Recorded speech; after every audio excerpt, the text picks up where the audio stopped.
हां, आज होती दिंडी. दिंडीला जाण्यासाठी तयारी केली, पण नंतर थोड्या वेळानं आमचं कॅन्सल झालं. मग तयारी करून आम्ही निघालो संध्याकाळी.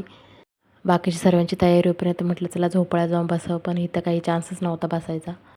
गावात दिंडीमुळे जेवण असं त्यामुळे आम्ही निघालो. निघाल्यानंतर मंदिराला खूप छान लायटिंग केली होती.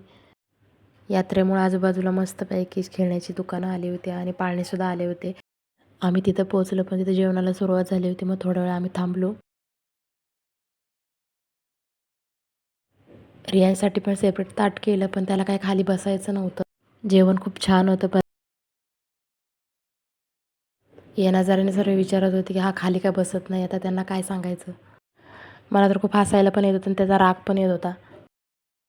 त्याला म्हटलं पुढच्या वर्षी तुझ्यासाठी टेबलची सोय करू, पण यावर्षी तरी बस. पण तो शेवटपर्यंत काही खाली बसला नाही.